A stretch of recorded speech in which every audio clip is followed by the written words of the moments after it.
My best friend secretly recorded me for years, and I only found out at her wedding. The thing about discovering that your entire friendship was a performance is that it doesn't hit you all at once. It hits you in layers, like peeling something that keeps bleeding underneath. I found out on a Saturday in October, standing in the back hallway of the Whitmore Estate venue in my bridesmaid dress, holding a champagne glass I'd never gotten to drink from, staring at a phone screen that had been shoved into my hands by a woman I'd trusted since we were 14 years old. The screen showed a folder. The folder had my name on it. And inside that folder were audio files, hundreds of them, dated and labeled with the kind of obsessive precision that made my vision go white at the edges. The oldest one was from 9 years ago. The most recent one was from 3 days before the wedding. 3 days. I had called Petra the Wednesday before her wedding to tell her I was nervous about the bridesmaid speech. I'd rambled for 20 minutes about how much I loved her and how terrified I was of public speaking, and she had recorded every single word. I need to go back to the beginning because the beginning matters. Petra Voss and I met in 9th grade at Langley High School in a suburb outside of Columbus, Ohio. She sat next to me in AP English because the teacher assigned seats alphabetically, and my last name, Ngozi, put me directly beside her. She was loud in the best possible way back then, the kind of girl who answered every question in class not because she was showing off, but because she genuinely loved ideas. She had thick, dark hair she never quite managed to brush, a laugh that sounded like something falling downstairs, and an almost pathological need to collect people. By the end of sophomore year, she'd collected me. We were inseparable in the way only teenage girls can be, sharing everything: journals, clothes, first heartbreaks, the specific brand of existential dread that comes with being 16 and believing the world is both enormous and completely indifferent to your pain. I loved her the way you love someone who makes you feel less alone in your own skull. That's the kind of love that blinds you. I know that now. Her name was Petra Voss, and she was getting married to a man named Callum Reeve, a soft-spoken structural engineer from Portland who wore the same brand of fleece pullover in slightly different colors and could discuss bridge load tolerances for hours without noticing he'd lost his audience. Callum was the opposite of Petra in almost every way: quiet where she was loud, methodical where she was chaotic, satisfied where she was always reaching. They'd been together for 4 years when he proposed, and I had cried when she called me, the ugly, snotty kind of crying that means it actually got you somewhere deep. I was her maid of honor. I had planned the bachelorette weekend in Savannah. I had helped pick the dress. I'd sat in 3 separate vendor meetings about floral arrangements and eaten my way through 11 different cake samples on a rainy Wednesday afternoon in April while we graded them on a shared spreadsheet. We rated them with letter grades and written justifications, because that was the kind of friendship we had. Or that was the kind of friendship I thought we had. The woman who put the phone in my hands was named Delia Fontaine. She was Petra's older cousin by 7 years, a paralegal from Cincinnati who I'd met at maybe 4 family events over the course of our friendship. She found me in the back hallway during cocktail hour, right after the ceremony, when I had slipped away for 5 minutes of quiet before the reception started. My feet were hurting from the heels, and I was running my speech in my head for the 100th time. Delia peered around the corner looking like she hadn't slept, her updo slightly askew, mascara faint under one eye. She looked at me with an expression I can only describe as guilty and exhausted in equal measure. She said she needed to show me something and that she'd been trying to decide whether to do it for 3 weeks. Then she handed me the phone and stood back and watched my face while I looked at the screen. She didn't explain what I was looking at because she didn't have to. The folder was named Adai's Files. That's my name. Adai's Ngozi. Ada to most people. Adai's to my mother, and apparently to whatever filing system Petra had been running on me for nearly a decade. The first audio file was dated from a Friday in February, 9 years back. I didn't have to think hard to remember what was happening in my life that February. I was 23, working my first real job at a marketing firm downtown, having a complete breakdown about a guy named Ferris who had told me he loved me and then immediately started seeing someone from his gym.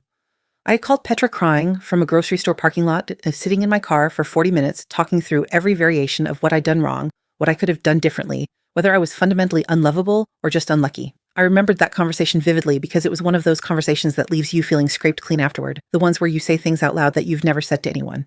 A week later, Ferris texted me an apology that was so specific and so targeted to everything I'd confessed in that parking lot that I felt a low-grade unease I couldn't explain. I told myself he'd just heard through mutual friends. I told myself it was a coincidence. My stomach was trying to tell me something then, and I didn't listen. I stood in that hallway with Delia's phone in my hands and scrolled through the folder in a state that wasn't quite shock yet, more like the moment before shock when your brain is still insisting on a rational explanation. There were 214 audio files. Some were short, just a few minutes. Others ran over an hour. They were labeled with dates and brief descriptions. Parking lot, February 14th. Wine night, April 6th. Ferris situation, ongoing. Breakup with DeVraj, 2019. Job loss, talk March 2021. New relationship, Kwame, June 2022. That last one made my throat close because Kwame was my current boyfriend, and the file was from the month I'd first told Petra I was falling for him. I had told her things about Kwame that I hadn't told my own mother, things about my fears, my history, my specific and jagged ways of sabotaging relationships before they got too close. I told her because I trusted her, because that's what you do with someone who has been inside your life for 15 years. You hand them the most breakable parts of yourself. She had been keeping a ledger. Delia was watching me with an expression that looked like waiting for a car accident in slow motion. I asked her how she found it. She said she hadn't been snooping. She said she'd borrowed Petra's laptop 3 weeks earlier to print boarding passes, and the folder had been right there on the desktop, labeled exactly as I'd seen it. And she'd opened it because she thought it might be related to wedding planning, and she was helping with some of the logistics. What she found instead made her spend the next 21 days in a state of moral paralysis, going back and forth about whether to say something, to whom, and when. She'd ultimately decided that not telling me would make her complicit in something she couldn't name, but knew was wrong. She said she was sorry it was today. She said she had tried to find another time but couldn't make herself do it. I told her I didn't blame her and meant it. Then I asked to see the device she'd found the files on, because I needed to understand the scope of what I was dealing with before I walked back into that reception hall and gave a speech about a woman I no longer recognized. The phone Delia handed me wasn't Petra's personal device. It was a second phone, a small older model tucked in a zippered pouch inside Petra's emergency bag. The bag with the safety pins and the stain remover pen and the backup mascara that I had helped assemble 3 weeks earlier. I had sat on Petra's living room floor assembling that bag. The phone had no case. It was powered off. Delia had turned it on long enough to show me the folder, then powered it down again. The folder was also synced to a cloud account under an email address that contained a variation of Petra's middle name, Marie, and a series of numbers I didn't immediately recognize. Later, when I had more time to think, I would recognize the numbers as the year we graduated high school. She had set up a dedicated infrastructure for this. It wasn't accidental. It wasn't one file saved impulsively during an emotional conversation. This was systematic. This was a practice she had built and maintained for 9 years, through apartments and jobs and time zones and the full arc of our adult lives. I put the phone in my own bag. I know how that sounds. But I want to be clear about what my thinking was in that moment because it matters for everything that came after. I wasn't thinking about confrontation yet. I wasn't thinking about the reception or the speech or the $600 I'd spent on this dress. I was thinking about evidence and what happens when you leave evidence in the hands of someone who might destroy it. Delia let me take it without protest. I think she was relieved to have the decision made for her. I straightened my dress, took a breath, and walked back into the cocktail hour with a smile that my face apparently performed without any input from me, because 3 separate people told me how calm and happy I looked. I gave the speech. I'm not proud of this fact, but I gave the speech, and it was the performance of my life. I stood at the microphone in front of 120 people and talked about Petra Voss with warmth and specificity and exactly the right amount of self-deprecating humor. I talked about AP English and her laugh and the way she argued about ideas like they were worth dying for. I talked about what it meant to watch your best friend find someone who matched her energy without trying to dim it. People cried. Callum's mother pressed her hand to her chest. Petra smiled at me from the sweetheart table with wet eyes, and I smiled back and I felt nothing in my body at all, which I understood later was my nervous system doing the very human thing of going offline when the alternative is unacceptable. I clinked glasses with Callum. I hugged Petra. She smelled like the same perfume she'd been wearing since college, something with sandalwood and orange blossom, and I stood in that hug for 3 full seconds with a stolen phone in my evening bag and 9 years of recordings against my rib cage, and I didn't say a single word. I left at 9:30, which was early but not suspiciously so, given that I'd claimed a headache during dinner. I drove to my apartment, went inside, locked the door, and sat on my kitchen floor for what might have been 45 minutes. My heels were still on. My phone kept buzzing with wedding photos being posted to the group chat. I turned the screen face down and didn't move. The thing that kept cycling through my head wasn't anger yet. It was inventory. I was trying to remember every conversation I'd had with Petra over the past 9 years in light of what I now knew. Every piece of advice she'd given me. Every time she'd known exactly the right thing to say or exactly the wrong thing to do. Every time a secret I'd shared with her alone had somehow rippled back to me in a form I couldn't trace. I thought about Ferris and his apology. I thought about my old supervisor at the marketing firm, a woman named Glenda Obi, who had once mentioned in passing that she'd heard I was thinking about leaving. Information I had only shared with Petra. Information that had cost me a promotion. Or I thought about Kwame and what he might not know he'd been told. The next morning was Sunday. I got up at 6:30, having slept approximately 90 minutes, and called my older sister Chisholm, who lived in Atlanta and had the specific gift of being able to hear that something was wrong from the first syllable of hello. I told her everything in one continuous download, sitting cross-legged on my bed with the stolen phone on the mattress in front of me. Chisholm listened without interrupting, which was unusual for her, and when I finished, she said, "Okay, here's what you're going to do. You are not going to contact Petra today. You're going to call a lawyer first thing Monday morning. You are going to document everything you have before you do anything else." She had the calm authority of someone who processes crises professionally, which she does. She's a hospital administrator in Atlanta and regularly manages situations where panic is a luxury no one can afford.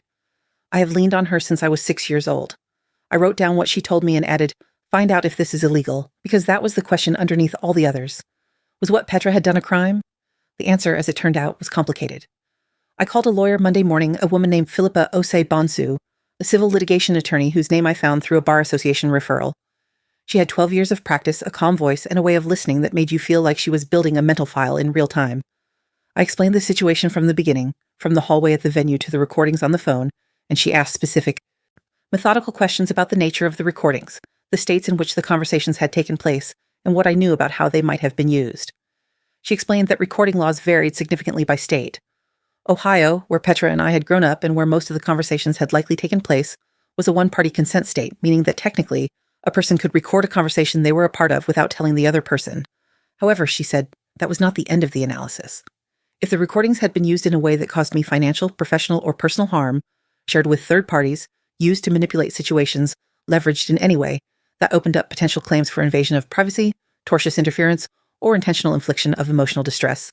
Depending on what I could prove, she told me to make a list of every instance I could identify where private information I'd shared with Petra alone had influenced outcomes in my life. I went home and made the list. It took 3 hours. When I was done, it was 4 pages long, single-spaced, covering the years from age 23 to present.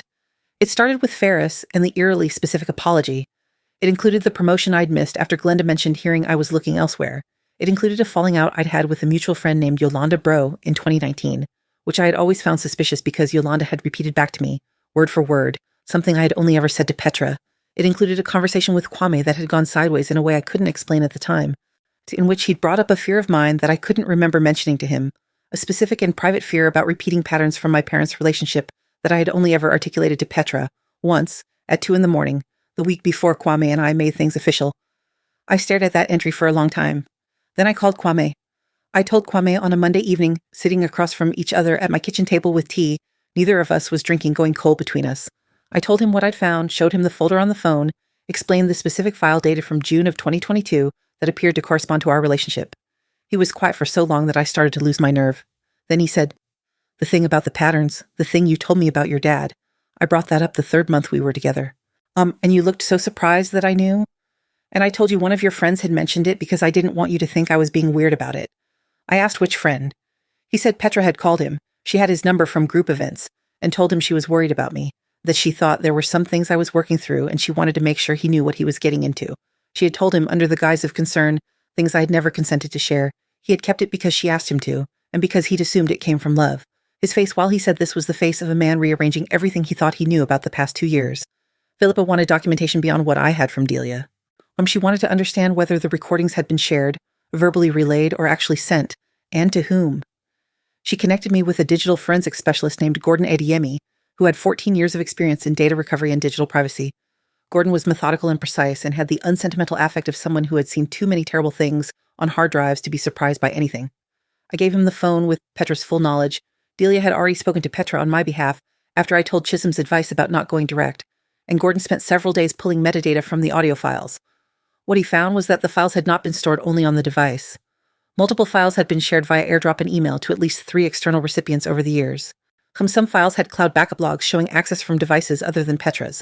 He compiled his findings into a 12-page forensic report that Philippa designated as Exhibit A in the civil file she began building on my behalf. Confronting Petra was not something I chose to delay. I am someone who gets sick from unfinished conversations the way some people get sick from altitude, a kind of pressure building in the chest until it finds an exit. We met on a Thursday afternoon, 2 weeks after the wedding, at a coffee shop equidistant between our apartments. I had not told her in advance what the meeting was specifically about. I had simply said I needed to talk to her about something serious.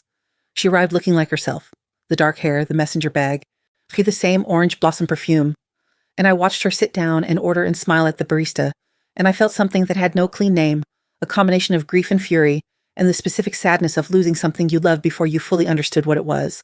I put Gordon's forensic report on the table between us. I put a printout of the file names, all 214 of them, dated in chronological order. I said, I need you to tell me why.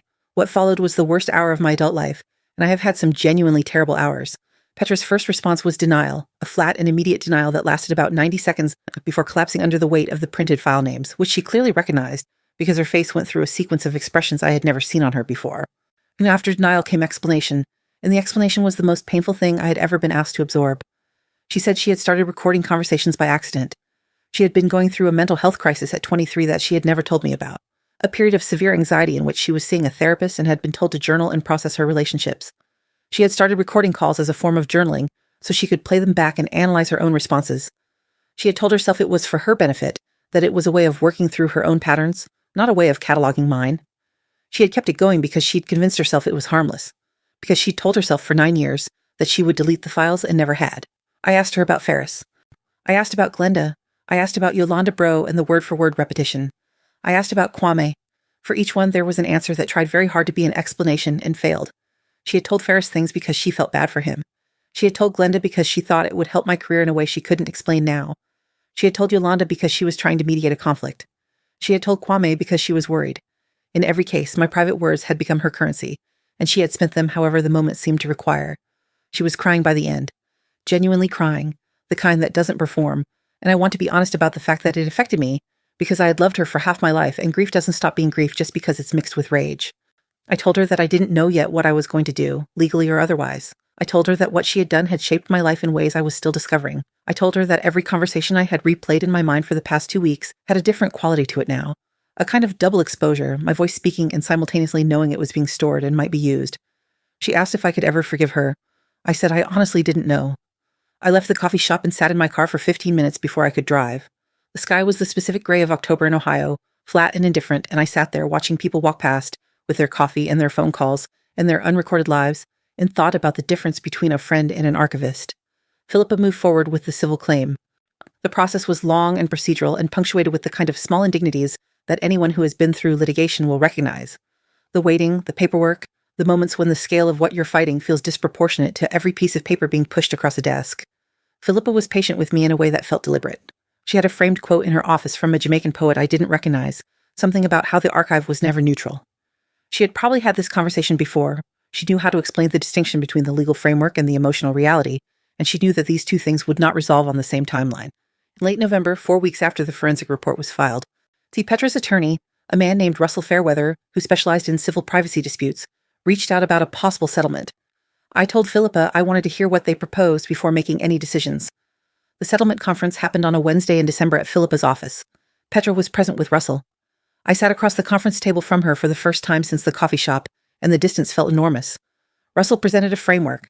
Petra would acknowledge the recordings, commit to their permanent deletion under Gordon Adeyemi's supervised oversight, provide a written formal apology, and pay a settlement amount that Philippa and I had discussed in advance as the threshold for covering demonstrable professional losses, specifically the missed promotion at the marketing firm, which Philippa had built a strong ancillary case around using Glenda Obie's eventual deposition.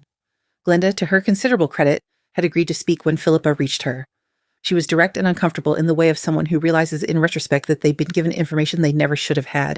Her deposition ran 38 pages and was cataloged as Exhibit D. She said clearly that she had received a phone call from a mutual friend of mine.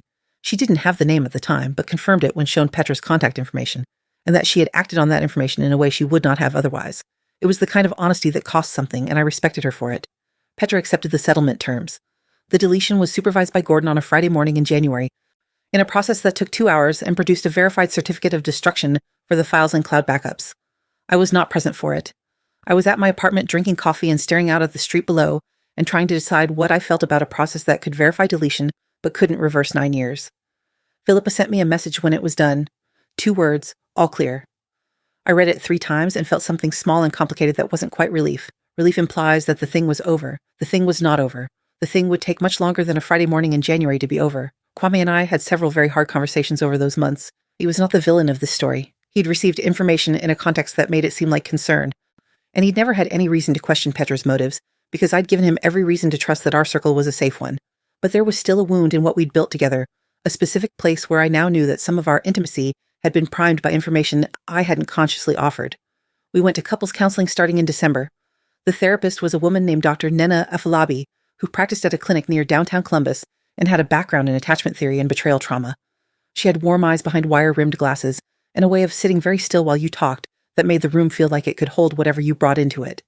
She was the first professional in this entire situation who asked me directly how my body was doing, not just my case, not just my relationships, but whether I was sleeping, whether I was eating, whether I felt safe in my own apartment in the way that had nothing to do with locks. I told her the honest answer, which was not especially. She worked with both of us, separately and together, and she was careful to distinguish between what was a relational wound between me and Kwame and what was a wound that belonged only to me and predated him and would require its own separate tending. I also separately called Yolanda Bro.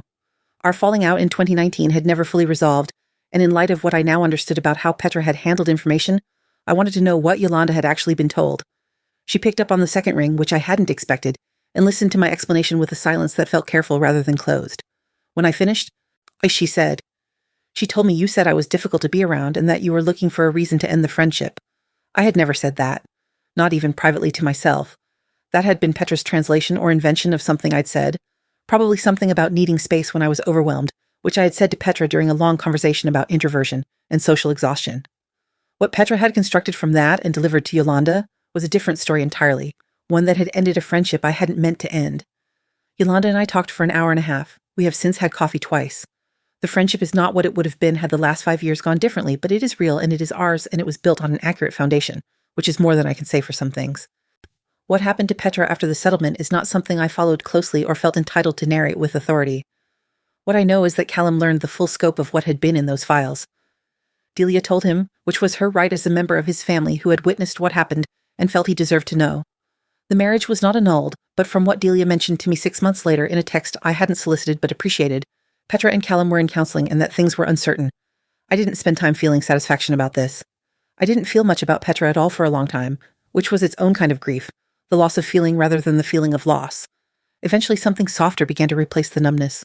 Not forgiveness exactly, not yet, but a kind of distance that wasn't hostile. A releasing of the grip.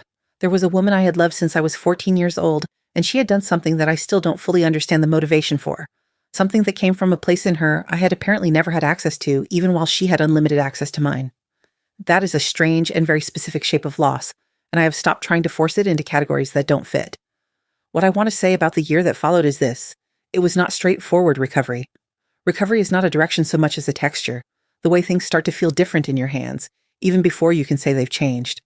I went back to therapy on my own in February, a different therapist from Dr. Afolabi, a man named Solomon Ifedu, who worked specifically with adult survivors of relational betrayal and who had the gift of asking questions that cracked things open without leaving the wound unattended. I kept my job, which I had been barely managing during the worst months, and eventually found my footing there again.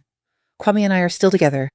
We talk differently now, more carefully and also more freely, which sounds contradictory but isn't. When you've dismantled the unspoken assumptions in a relationship and rebuilt them with awareness, you end up with something more solid, even if it's less comfortable. The comfort of not knowing what was built on turns out to have been a cost I was paying without realizing it. The last thing I will say about all of it is this. About 6 months after the settlement, when I was sitting in my car outside a grocery store, a different parking lot from the one where I had called Petra crying about Ferris all those years ago, but a parking lot nonetheless, and I had the sudden and disorienting experience of wanting to call her. Not Petra as she existed at that point, but Petra as I had believed her to be, the person I had been friends with for 15 years. The loud girl in AP English with the unwashed hair and the loud laugh. The person who had been at every funeral and every new job and every 2 a.m. crisis of my adult life. I sat in the parking lot and let myself miss her, which is a thing I had not let myself do in all the months of lawyers and forensic reports and depositions and settlement conferences. I missed her without trying to qualify or complicate the feeling. I let it be grief without immediately needing to prosecute it. Then I started the car and drove home and called my sister, and we talked for an hour about nothing at all, her kids, a show she was watching, whether I should repaint my living room. The kind of conversation that doesn't get recorded because it doesn't need to be kept. It already belongs to both of us equally. That's how I knew I was going to be okay.